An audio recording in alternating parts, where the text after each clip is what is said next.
万贞儿当了贵妃以后变了，或者说她一直有这一面，只是之前没有条件释放出来。她开始嫉妒，不是一般的嫉妒，是那种毁灭性的、几乎疯狂的嫉妒。万贞儿曾经为朱见深生过一个儿子，但这个孩子夭折了。从那之后，她再也没能怀上。她自己生不了，那她也不允许别人生。后宫里但凡有妃嫔怀孕，她就想办法让那个孩子生不下来，灌药、施压、逼迫，手段用尽。有多少皇嗣因她而夭折，史料说法不一，但可以确定不止一个。一个曾经在黑暗中守护孩子的女人，如今在光明之下亲手毁掉了别人的孩子。你刚才还觉得她很伟大，对不对？你现在还这么觉得吗？但更可怕的问题在于，朱见深知道吗？他知道，至少知道一部分，但他什么都没做，没有阻止，没有惩罚，甚至没有表现出一丝不满。为什么？你可以说他昏庸，可以说他被爱蒙了眼，但更深层的原因是，他不敢，不是不敢惩罚他，是不敢失去他。他的全部安全感是建立在万贞儿身上的。如果他对他发火，他会怎么样？会不会离开？会不会不要他了？一个从小被抛弃过的人，一辈子最大的恐惧就是再被抛弃一次。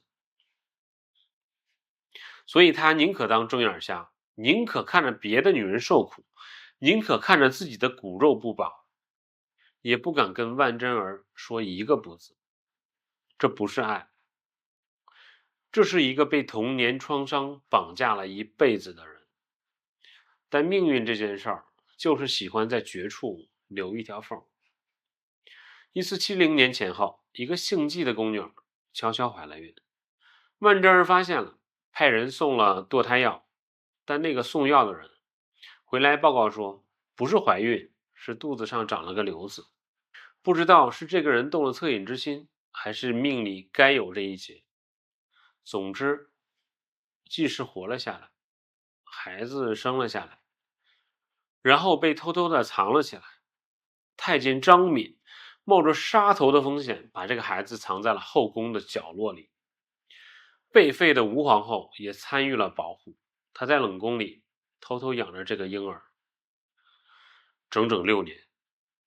这个孩子在深宫最黑暗的角落，像一棵没有人浇水的树苗，悄悄地生长，没有名字，没有身份，没有父亲的拥抱，有的只是一群提心吊胆的人，拼了命的替他挡着刀。1475年，朱见深已经28岁了。有一天，太监张敏在替他梳头，朱见深对着铜镜，看着自己生出的白发，叹了口气：“我老了，还没有儿子。”太监张敏扑通跪下来，然后说了一句改变大明命运的话：“陛下，您有儿子。”朱见深愣住了。万岁已有子，养于溪内，今已6岁矣。据记载，朱见深听完这句话，悲喜交加，泪流满面。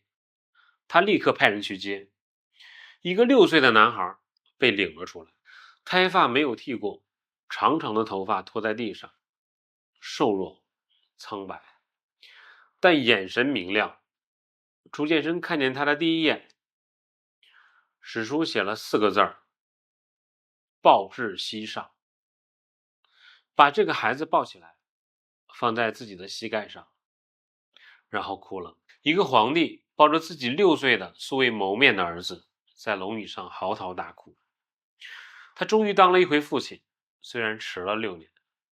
这个孩子就是后来的明孝宗朱佑樘，弘治中兴的缔造者，大明最好的皇帝之一。践行一夫一妻对偶制婚姻的朱佑樘，一生只爱一个人。你知道他为什么那么好吗？因为他的童年比他爹还惨。一个从小在恐惧中长大的人，如果没有被毁掉，他就会变成最懂人间疾苦的人。这句话在朱家反复应验。但救下这个孩子的人呢，张敏后来死了，据说是被万贵妃逼死的，吞金自杀。季氏呢也死了，死因不明，史书含糊其辞，但所有人都知道跟谁有关。万贞儿，那个在黑暗中守护过一个孩子的女人，在权力的光芒下，亲手碾碎了别人的命。这才是这个故事最残忍的地方。万贞儿不是一个坏人变好了又变坏的故事，他从头到尾只是一个人，一个把全部情感投注在一个人身上，然后不允许任何人靠近的人。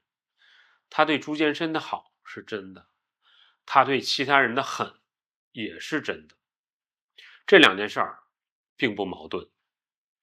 就像一头母狼可以为幼崽拼命，也可以把靠近的任何活物咬死。万贞儿的爱是独占的、排他的，带着毁灭性的。而朱见深偏偏就是那种只接受这种爱的人，因为他从来没有拥有过更健康的爱。他不知道爱还可以是别的样子，但就是这个昏庸的朱见深做了这件他父亲朱祁镇没做到的事儿。他平反了于谦，